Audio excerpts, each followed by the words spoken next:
جتنے بھی انبیاء گزرے ہیں قرآن مجید میں ان کا خلیفہ جو ہے وہ اللہ کی مرضی سے چنا جاتا ہے. اس کے بارے میں آپ کا کیا موقف ہے؟ اس کا میں جواب دوں گا تو پلانٹ ارتھ سے باہر جائے گا چھکا ماریں. جب نبوت ختم سب کچھ ختم. کون سا خلیفہ؟ جو حضرت ابوبکر عمر عثمان و علی ہیں یہ خلیفۃ الرسول وہ والے خلیفہ نہیں ہیں جو انبیاء کے خلفاء ہوتے تھے. اگر حضرت امیر حمزہ زندہ ہوتے تو پہلا خلیفہ انہوں نے بننا تھا. حضرت عمر کو جناب علی کا داماد کہا جاتا ہے. تب میاں بیوی راضی کیا کرے گا قاضی؟ چھوڑیں یار یہ غیر علمی باتیں ہیں. بکر کو لے کر حضرت عمر اور جو وہ اپنی خلافت کا سلسلہ چلانے کے لیے اتنے پریشان نظر آتے ہیں، جبکہ جناب رسول خدا اتنا سلسلہ جناب آدم سے شروع ہوا رسول اللہ تک آیا، وہ اپنا خلیفہ ہی نہیں چھوڑ کے گئے، عوام منتخب کر رہے ہیں ان کا خلیفہ مشورے کے ساتھ. اور جتنے بھی انبیاء گزرے ہیں قرآن مجید میں وہ ان کا خلیفہ جو ہے وہ اللہ کی مرضی سے چنا جاتا ہے. جناب موسیٰ علیہ السلام کا خلیفہ، جناب زکریا علیہ السلام رو کے دعا کر رہے ہیں کہ مجھے ڈر ہے اپنے بھائیوں کا، کوئی میرا جو ولی ہے وہ مجھے دے دیں. تو اس کے بارے میں آپ کا کیا موقف ہے؟ اس کا میں جواب دوں گا تو پلانٹ ارتھ سے باہر جائے گا چھکا ماریں. مجھے بتائیں رسول اللہ سے پہلے خاتم النبیین آیا کون ہے؟ جب نبوت ختم سب کچھ ختم. کون سا خلیفہ؟ کسی کی اہلیت ہے کہ وہ رسول اللہ کی پوسٹ کو سنبھالے ختم نبوت کے بعد؟ ختم نبوت کا مطلب کیا ہے؟ اب اللہ نے زمین پہ کسی سے بات نہیں کرنی، تو کس کی جرأت ہے کہ نبی کی سیٹ پہ بیٹھے آ کے، اور وہ غیر نبی ہو؟ نبی کی سیٹ صرف نبی سنبھال سکتا ہے، اور سب سے بڑا نبی خاتم النبیین اس کی سیٹ غیر نبی کیسے سنبھال سکتا تھا؟ یہ مثالیں جب دیتے ہیں آپ اسے سمجھے. داؤد کا خلیفہ سلیمان ہو سکتا تھا نا. داؤد علیہ السلام خاتم النبیین نہیں ہے، اور ان کا بیٹا پیغمبر ہے، ختم نبوت نہیں ہوئی، تو پیغمبر کا خلیفہ پیغمبر. آپ پہلے مجھے یہ مثال دیں کہ انسانی تاریخ میں نبی نے غیر نبی کو کبھی خلیفہ کیا ہو. اس کی تو مثال ہی کوئی نہیں موجود. تو اب آپ کیوں ڈیمانڈ کر رہے ہیں کہ ابوبکر اور علی خلیفہ ہوں؟ یعنی کہ نبی نے اپنے خون سے خلیفہ چنا نا. نہیں وہ بات آئے گی، میں پہلے آپ کو مثال ختم کر رہا ہوں. یہ مثالیں انبیاء کی دیتے ہیں. نبیوں کے بعد نبوت کا سلسلہ جاری تھا تو نبی کا خلیفہ نبی ہوتا تھا. پہلے کوئی تاریخ انسانی میں یہ ثابت کرے کہ نبی نے غیر نبی کو کبھی خلیفہ بنایا ہو. کیا علی نبی ہے؟ اس میں تو بس شاکی کوئی نہیں. تو پھر آپ ان کو کس نے خلیفہ تو رسول بنانا چاہتے ہیں؟ نبی علیہ السلام کا خلیفہ وہ ہوگا جو نبی ہو، کم از کم نبی ہو. اور میں اس سے اگلی بات کرتا ہوں، وہ کم از کم نبی ہو اور سیکنڈ ٹو پروفٹ ہو. یعنی حضرت ابراہیم اگر اس کے لیول کا کوئی بندہ ہوتا نا تو میں مانتا کہ وہ حضور کا خلیفہ ہوتا. لیکن ختم نبوت کے بعد کس طرح آپ کسی انسان کو، لہذا وہ مثال دینا، آپ اس مقدمے کو سمجھیں. یہ سب سے بڑا فراڈ ہے جو یہ لوگ کر رہے ہیں غالی شیعہ، کہ وہ مثالیں دیتے ہیں پرانی. یہ اس طریقے سے نہیں ہوتا، دودھ اور چونا برابر نہیں ہو جاتا. جب نبی کا خلیفہ کبھی غیر نبی ہوا ہی نہیں ہے تو آپ کس طرح غیر نبی کو خلیفہ مان رہے ہیں جبکہ ختم نبوت ہو چکی ہے؟ ختم نبوت کا مطلب یہ ہے جو مولا علی نے کہا آسمان کا زمین سے رشتہ منقطع. ناج البلاغہ میں جو مولا علی نے رسول اللہ کی میت پہ خطبہ دیا ہے کہ یا رسول اللہ آپ کی موت باقی نبیوں والی نہیں ہے، اب آسمان کا زمین سے رشتہ منقطع ہو گیا. مولا علی خود مان رہے ہیں کہ ابھی کام ختم ہو چکا ہے. جب کام ختم ہو گیا تو خلافت کی ضرورت نہیں ہے. اچھا اب خلیفہ، پھر اگر نبی کا کوئی خلیفہ اس طرح کا روحانی ہونا چاہیے تو وہ خلیفہ پھر ایسا ہونا چاہیے جس سے ہم استفادہ کر سکیں، میں بھی استفادہ کر سکوں. تو لائیں کدھر ہے وہ خلیفہ؟ علم میں جناب امیر کا، جناب امیر ادھر سامنے موجود نہیں نا. علم میں، جناب شجاعت میں، میری بات سنیں، بہادری میں، جنگ میں، آپ جتنے بھی اصحاب نکال لیں، یہ ساری باتیں آپ کی درست تھیں نبی علیہ السلام کی وفات کے وقت. میں آج پوچھ رہا ہوں کہ میں نے نبی علیہ السلام کے خلیفہ سے ملنا ہے، کدھر ہے وہ؟ اگر آپ کہتے ہیں وہ قبر میں ہے تو میں کہوں گا وہ اگر قبر میں ہے تو میں رسول اللہ کی قبر پہ کیوں نہ جاؤں؟ میں نے اس کی قبر پہ جا کے کیا کرنا ہے؟ تو جو بخاری میں حدیث ہے نہیں وہ بعد میں آگا، پہلے آپ ڈاکٹرن کلیئر کرتے جائیں کہ مجھے تو اس خلیفہ کا فائدہ ہے کہ جو مجھے کہے کہ میں حضور کا ساتھی ہوں، یہ حضور سے میں نے سنا ہے تو یہ لو علی یہ نوٹس بنا لو. مجھے اس طرح بھی بتانے والے 1300 سال پہلے قبروں میں جا چکے، اس کا مطلب ہے نبی کا کوئی خلیفہ نہیں ہے. لیکن میں آپ کو بتاتا ہوں نبی کا خلیفہ آج ہی موجود ہے، قرآن. یہ قیامت تک نہیں ختم ہوگا. تو نبی علیہ السلام کا خلیفہ ہے قرآن. جو حضرت ابوبکر عمر عثمان و علی ہیں یہ خلیفۃ الرسول وہ والے خلیفہ نہیں ہیں جو انبیاء کے خلفاء ہوتے تھے. یہ خلیفۃ الرسول ہیں صحابہ کے اجماع کے ساتھ آپ کے نظام حکومت کو بعد میں چلانے کے لیے. دین جو ہے وہ مکمل ہو چکا، اور اس میں یہ خلفاء بھی جو دینی فیصلہ کریں گے وہ قرآن و سنت میں پیش ہوگا. اور یہ قرآن میں لکھا ہوا ہے جہاں سے آپ لوگ ایک ٹکڑا اٹھاتے ہیں وَأُولِي الْأَمْرِ مِنْكُمْ وَأُولِي الْأَمْرِ مِنْكُمْ، اگے بھی ٹرو نا، فَإِن تَنَازَعْتُمْ فِي شَيْءٍ فَرُدُّوهُ إِلَى اللَّهِ وَالرَّسُولِ. اولو الامر کہتے ہیں نا مولا علی کو، اولو الامر کہتے ہیں سنی ابو بکر کو. تو آگے کیوں آیا ہے کہ جب جھگڑا ہو جائے تو اللہ رسول سے فیصلہ کرواؤ؟ اس کا مطلب ہے کہ اولو الامر اس قابل نہیں ہے کہ وہ اللہ رسول کا سکسیسر ہو سکے اس اعتبار سے کہ وہ 100% کریکٹ ہو.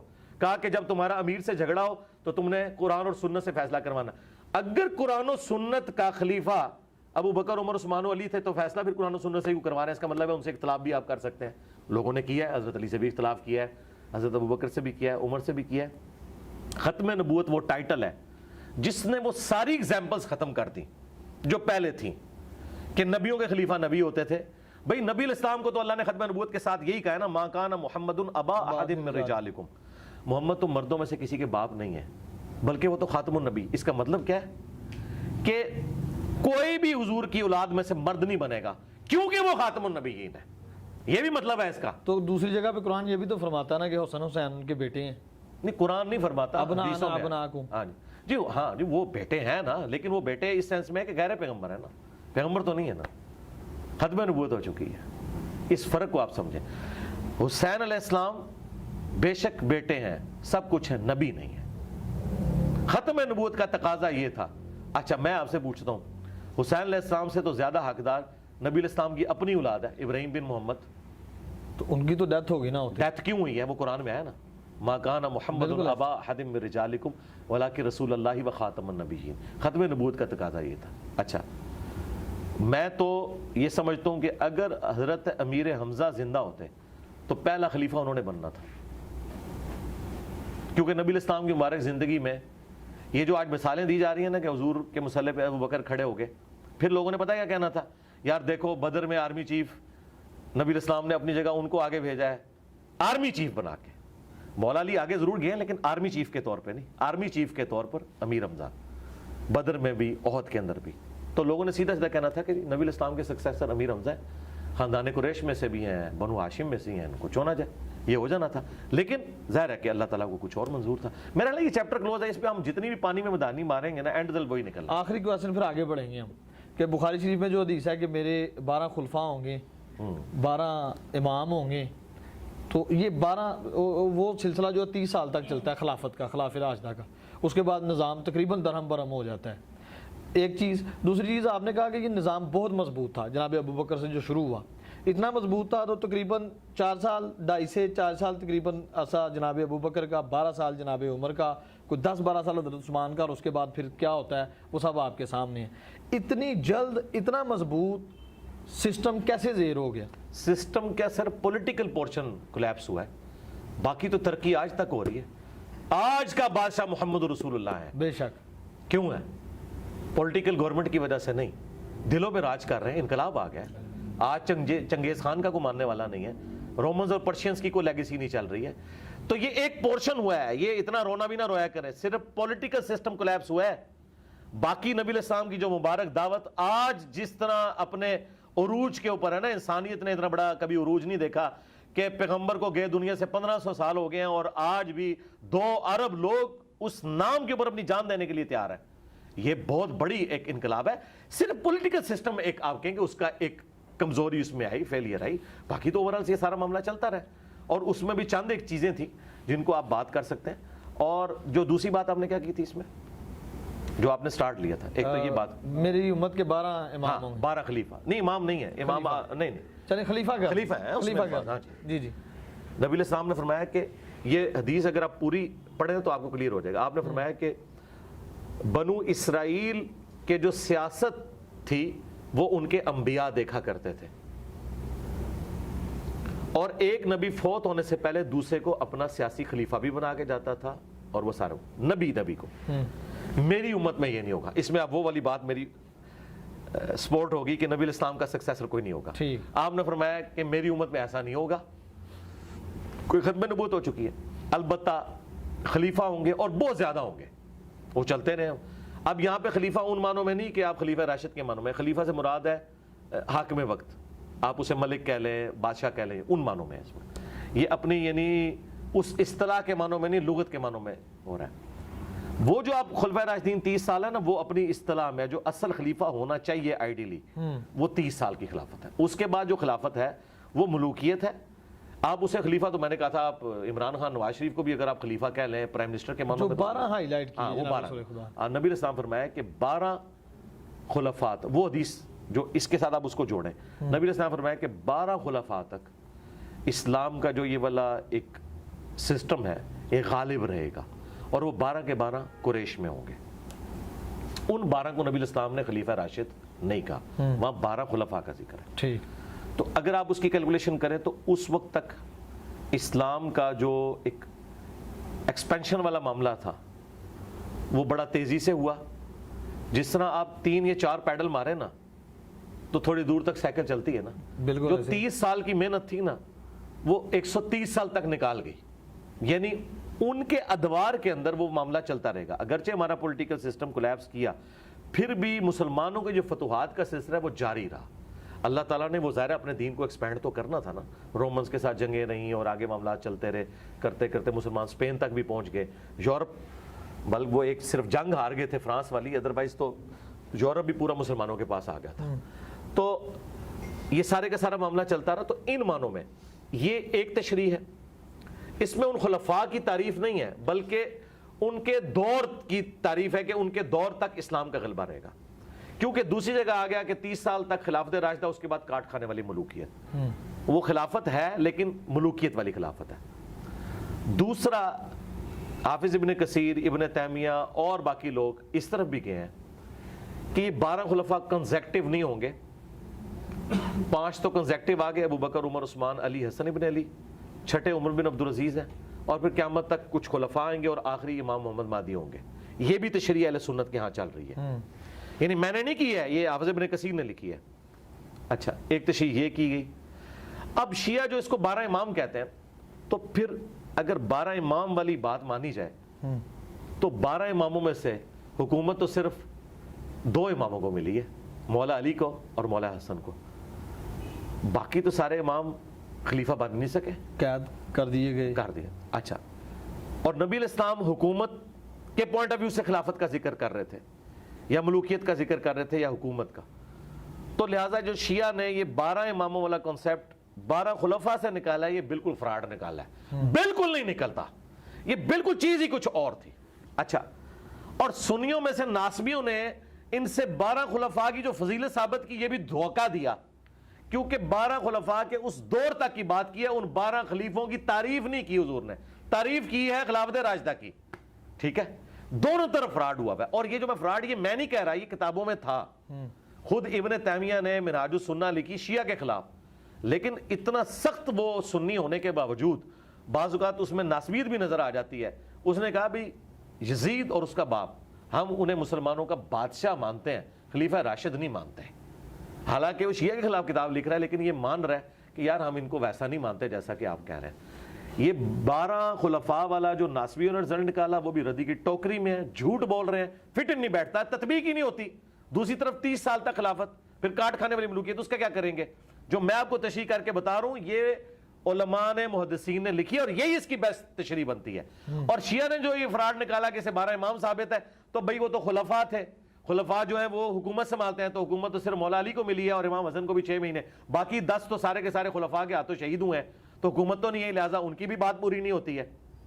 اور آخری خلیفہ جو ہے اسے جا کے حکومت ملے گی, تو پھر 3 خلیفوں کو ملی, باقیوں کو نہیں ملی. تو خلافت والے معنوں میں پھر یہ چیز نہیں ہے, امامت والا معاملہ. لہٰذا یہ معاملہ جو ہم بتا رہے ہیں آپ کو موقف, یہی موقف اہل سنت کے جن محدثین کا یہ موقف ہے, یہی حق پر مبنی ہے, یہ تمام روایتوں کو سیٹسفائی کرتا ہے. اور ہمارے استاد مولانا اسحاق صاحب کا یہی موقف تھا. میں نے ان سے جو 1-to-1 کوسچن آنسر سیشن کیا, اس میں انہوں نے یہی جملے بولے کہ بھئی علی بیٹا پھر ان 12, میں شیعہ حضرات سے بھی کہتا ہوں کہ 12 اماموں کو حکومتیں تو کوئی نہیں ملی. ہاں دیکھیں, مولانا اسحاق اللہ تعالیٰ ان کی روح کو خوش کرے جنت الفردوس میں, الحمدللہ, بعض اوقات وہ ایک جملہ ایسا بولتے تھے کہ میرے جیسے جو لوگ ہیں نا, وہ ان کے لیے وہ چابی ثابت ہوتا تھا اور ایک علم کا دروازہ کھول جاتا تھا. انہوں نے میرے انٹرویو میں کم از کم 15-20 بار دیکھ چکا ہوں ان کی وفات کے بعد. ہر دفعہ میں سنتا ہوں نا, میں کہتا ہوں یار یہ جو مولانا نے جملہ بولا, اچھا وہ مجھے فیل ہوگا, ہر بندے کو نہیں فیل ہوگا. اچھا, انہوں نے غدیر خم کی حدیث پہ شروع میں ایک جملہ بولا کہ علی بیٹا جو تم نے کہا نا کہ نبی علیہ السلام کا وسیع قرآن ہے, میرا یہی نظریہ ہے, کیونکہ حجۃ الوداع پہ آپ نے قرآن چھوڑا. اور میں اس میں ان کا, میں اپنے شیعہ دوستوں سے بھی کہتا ہوں کہ حجۃ الوداع پہ اعلان غدیر حضور نے کیوں نہیں کیا جبکہ پوری دنیا کے لوگ جمع تھے. آپ وہاں اپنا خلیفہ چھوڑتے, وہاں تو آپ نے قرآن کی بات کی ہے جو صحیح مسلم میں 2950 ہے. سنت والی روایت تو دور کی کتاب تاریخ میں ہے. آتا قرآن ہے علی بن ابی طالب موجود بھی نہیں تھے نا اس وجہ سے. اچھا, تو وہ انہوں نے بڑا پیارا جملہ کہ وہ موقع حضور نے کیوں ضائع کیا. انٹرنیشنل گیدرنگ تھی, سارے لوگ تھے, آپ اعلان کر دیتے. یہ غدیر پہ آپ نے کیوں کیا, آپ نے وجہ بتائی اس کو. جو مولانا اسحاق نے بولی میں اس کو ایکسپلور, انہوں نے کہا کہ غدیر پہ صرف اہل شام تھے اور اہل مدینہ تھے, باقی سب جا چکے تھے. اور اہل شام نے مولا علی کی خلافت کا انکار کرنا تھا اور جنگیں ان سے لڑنی تھی. اہل مدینہ مظلومین ہونے تھے, انصار مدینہ, ان کے اوپر یزید نے چڑھائی کی. بیسیکلی نبی علیہ السلام نے غدیر خم پہ یہ جو کہا نا میں اہل بیت کے معاملے میں تمہیں اللہ کا خوف دلاتا ہوں, آپ یہ بتا رہے تھے کہ میرے ساتھ, میرے اہل بیت کے ساتھ میرے بعد برا سلوک نہیں تم نے کرنا جو تم نے واقعہ حرہ میں کرنا ہے, جو صفین میں تم نے کرنا ہے. اہل شام والوں کو, شامیوں کو ڈرایا تھا. یہاں خلافت کا اعلان مقصود نہیں تھا. اور باقی تو میں نے آج جتنے دلائل رکھ دی ہیں کہ نبی علیہ السلام خاتم النبیین ہے, تو بھئی خلیفہ کہاں سے لائیں؟ کم از کم نبی چاہیے, ہاں, یا پھر نبی کے لیول کی کوئی چیز چاہیے تو وہ قرآن ہے جو بالکل واقعی غیر مخلوق ہے. تو یہ آپ بات سمجھیں مولانا اسحاق سے. اور ایک اور آپ تحفہ لے جائیں آج آپ کے کیمرے میں. بسم اللہ. دیکھیں شیعہ نے اتنا بڑا ہنگامہ کھڑا کیا کہ آیت مباہلہ کے موقع پر نبی علیہ السلام اپنی باقی بیٹیوں کو کیوں نہیں لے کے آئے. اس سے انہوں نے باقی بیٹیوں کا انکار کیا. حالانکہ آج کا سب سے بڑا غالی شیعہ یاسر الحبیب جو حضرت عائشہ کے اوپر قنوت نازلہ پڑھتا ہے نعوذ باللہ, اتنا غالی خبیث رافضی ہونے کے باوجود وہ کہتا ہے کہ جی بیٹیاں چاہ رہی تھی, وہ بھی مانتا ہے. تاریخ میں ہے. اچھا دیکھیں نہیں, میں دیکھیں شیعہ میں اتنے ہارڈ لائنر جو حضرت ابوبکر عمر عثمان کو منافق کہیں, وہ بھی کہیں نہیں بیٹیاں چاہ رہے ہیں, تو اس کا مطلب ہے یہ بات تگڑی ہے. یہ میں شیعہ کے لیے بات کر. اچھا, اب یہ مذاق اڑانے والی بات ہے, کیا وہ باقی 3 بیٹیاں اس وقت زندہ تھی مبالغے کے وقت؟ نہیں, وہ تو اس سے پہلے فوت ہو چکی تھی, تو قبر سے نکال کے تو نہیں لانا تھا نبی علیہ السلام نے. تو یہ اعتراض کتنا باطل ہے. اب یہ جگہ جگہ جو یہ اعتراض کرتے ہیں, تو شیعہ علماء دوسری تو کہتے ہیں ہم تاریخ کے بڑے ماسٹر ہیں, ہمیں پتہ ہے کہ جی غدیر خم 18 ذوالحجہ کو ہوئی اور فلانی چیز فلانی تاریخ میں ہوئی. ایون انہوں نے آج تک تاریخیں ساری یاد رکھی ہوئی ہیں. ٹھیک ہے جی, 8 شوال کو جو ہے وہ بقیہ غرقت قبرستان کو گرا دیا گیا, اتنا کچھ انہوں نے یاد رکھا ہوا ہے. یہ ان کو تاریخ بھول جاتی ہے صرف سنیوں کو نیچا کرنے کے لیے. باقی 3 بیٹیاں کتنے سن باقی, اور بھائی فوت ہو گئی سن, کوڑ مار دے ہو, جھوٹ بول دے ہو, تو یہ آپ جھوٹا الزام لگا رہے ہیں فوت ہو گئی ہیں, تو پھر یہ الزام بنتا ہی نہیں. اچھا, مولانا اسحاق نے ایک پھکا اس میں دیا. انہوں نے کہا کہ وہ بیٹیاں تو ہوگی تھی فوت, اور تم کہتے ہو کہ اہل بیت صرف یہ 5 بندے ہیں, نبی علیہ السلام کے ساتھ 4. کون سے؟ حسن, حسین, فاطمہ اور سیدہ فاطمہ سلام اللہ علیہا. اگر تمہاری یہ لاجک ہم مان لیں تو علی کی ایک اور بیٹی بھی تھی اس وقت. کون سی؟ زینب, حضرت زینب. ان کو مباہلے میں کیوں نہیں لائے؟ کیا اہل بیت سے خارج کر دیا؟ یہ پھکا ہے, پلانٹ ارتھ سے باہر پھینکا چھکا مولانا اسحاق نے. اگر زینب مباہلے میں نہیں آئی, حضرت علی کی بیٹی, حسن و حسین کی بہن, تو کیا وہ اہل بیت سے خارج ہو گئی ہیں؟ حالانکہ تھیں, قبر سے نہیں نکالنا. استنباد حدیث قصاص سے بھی تو کیا جا سکتا ہے. سرکار چھوڑے, اب بات آگے چلے گی نا, بات آگے چلے گی, مل رہی ہے نا اس کے اور ساتھ. سرکار بات کوئی اور ہو رہی ہے. بات یہ ہو رہی ہے کہ حسن و حسین کے بہن بھائی اہل بیت ہیں کہ نہیں, پہلے یہ بتائیں. جو عقیدہ تواریخ میں ملتا ہے اہل بیت کے بارے میں, وہ 12 امام ہیں. تو پھر تو میں کہتا ہوں, تو میرا تو خیال ہے پھر اہل بیت کے ساتھ یہ دشمنی ہے کہ مولا علی کی بیٹی جس نے یزید کے دربار میں اپنے بھائی حسین کا مقدمہ لڑا, اپنے باپ کا مقدمہ لڑا, اگر وہ اہل بیت نہیں ہے تو اڈے جڑے پوڈری تے چرسی درباراں تے بیٹھے ہوئے اہل بیت بنے, ایک دو اہل بیت ہو گئے نے جڑے آتے نہیں ہے امتی تے اسی اہل بیت ہاں. تو بھائی یہ بات ہے, یہ بات نہ کرے, آپ بھی گنہگار نہ ہو جائیے گا اللہ کے حضور, پکڑے نہ, لا حول ولا قوت الا باللہ. تو حضرت علی کی ساری اولاد جو فاطمہ سے ہیں وہ سب اہل البیت ہیں, چاہے وہ جناب محسن ہو چھوٹی عمر میں جو شہید ہو گئے, اہل سنت کے ہاں بھی وہ ہیں, لیکن وہ والا واقعہ نہیں جو یہ کہتے ہیں. بالکل. حسن و حسین بھی, اور ان کے ساتھ ان کی سسٹر زینب. زینب اس وقت 1.5-2 سال کی تھیں جب مباہلہ ہوا ہے, اور ان کو اٹھا کے جانا کوئی مسئلہ نہیں تھا. اور بڑی حیران کن بات ہے کہ فاطمہ سلام اللہ علیہا انہیں گھر کسی کے پاس چھوڑ کے آئی ہوں گی, لے کے ساتھ جانا کمفرٹیبل تھا. اور میں کہتا ہوں شکر ہے گھر چھوڑ گئی ہیں. آج ہم ان کو گھیچے سے پکڑ سکتے ہیں کہ بتاؤ اگر اس طرح تم نے اہل بیت سے لوگوں کو خارج کرنا ہے, تو زینب بنت علی کیا اہل بیت سے خارج ہے؟ جو زینب بنت رسول اللہ کو تم اہل البیت سے خارج کرتے ہو تو یہ ظلم نہ کرو. البتہ یہ بات درست ہے کہ باقی 3 بیٹیوں سے نبی الاسلام کی اولاد نہیں چلی, اولاد یہیں سے چلی ہے, آل محمد یہیں ہے. لیکن ہر بات یہ مولانا اسحاق صاحب نے ایک پھکا دیا تھا, میں نے آپ کو بتایا بعض کا وہ اتنی بڑی یعنی پھکا دیتے تھے جس کا جواب ہی ممکن نہیں. بخاری و مسلم میں بلکہ آپ صحاح نے کہا تھا میں ختم کروں گا, آگے چلوں گا, آپ آگے چلیے. میں حدیث پہ آ گیا ہوں نا آگے کہ صحیح ستہ میں امام حسین علیہ السلام کے قاتلان سے بھی احادیث لی جاتی ہیں, اور جبکہ اہل بیت کو دیکھیں یہ امام حسن کو, امام حسین کو, جناب علی بن ابی طالب کو, جن کے بارے میں رسول فرماتے ہیں کہ میں علم کا شہر ہوں, یہ علم کا دروازہ ہے, ان سے احادیث بہت کم لی جاتی ہیں. جبکہ امام باقر, امام جعفر صادق سے بھی بہت کم لی جاتی ہیں. حضرت ابو ہریرہ رضی اللہ تعالیٰ عنہ خیبر کے وقت مسلمان ہوئے, ان سے 5500 یا 55,000 تقریباً اس طرح سے نہیں 55,000 نہیں 5500 مشکل سے ہیں. ہاں, اور دوسری بات یہ ہے کہ مجھے بتائیں کہ ابو ہریرہ کہاں سے قاتلان اہل بیت ہو گئے؟ نہیں میں یہ نہیں کہا, تو آپ نے 4-5 باتیں مکس کر دی ہیں نا, تو آپ سٹیپ وائز یہ لے کے کویشچن اگلا تھا. ہاں, پہلی بات ہے قاتلان جو اہل بیت ہیں یا جو ناسبی ہیں ان سے اگر کوئی روایتیں لی ہیں اہل سنت کے اماموں نے تو وہ تائید میں لی ہیں, اور ساتھ ان کا سٹیٹس بھی بتایا.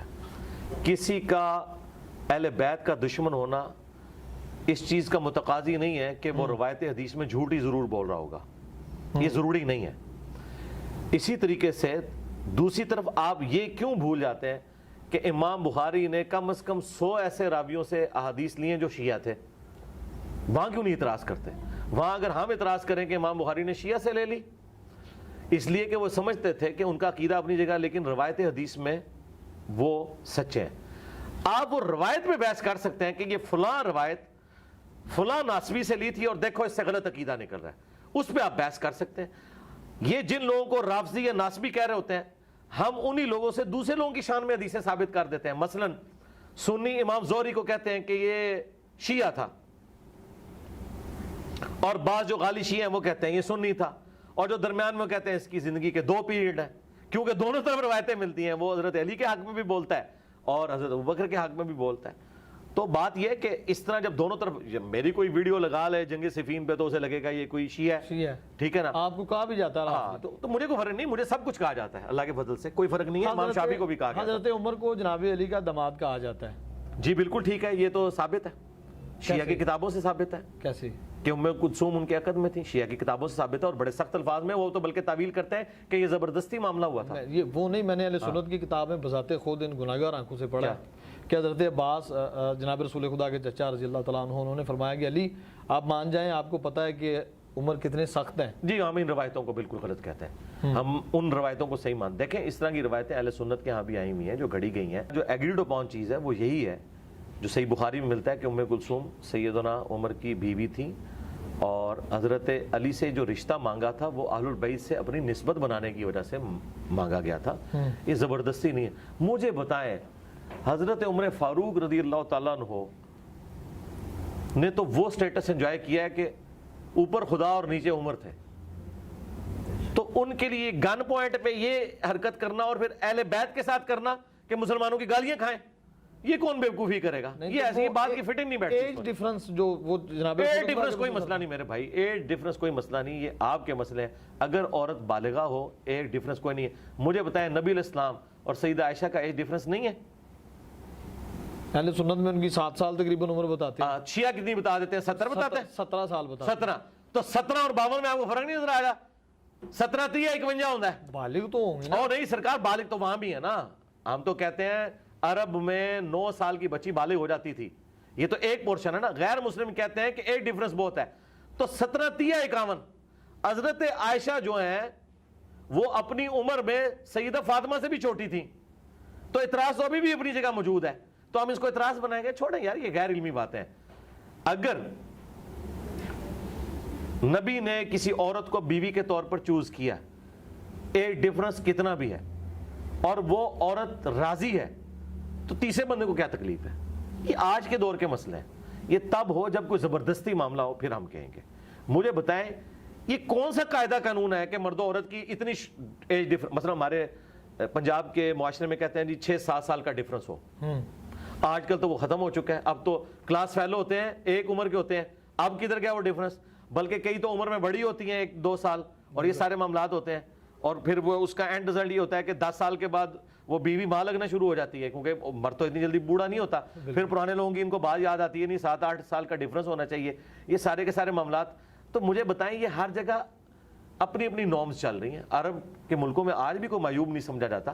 معیوب چیز یہ ہے کہ کوئی شخص زبردستی کسی کے ساتھ کوئی معاملہ کرتا ہے اور کوئی بدکاری والا معاملہ کرتا ہے. شادی مطلب میاں بیوی راضی، کیا کرے گا قاضی؟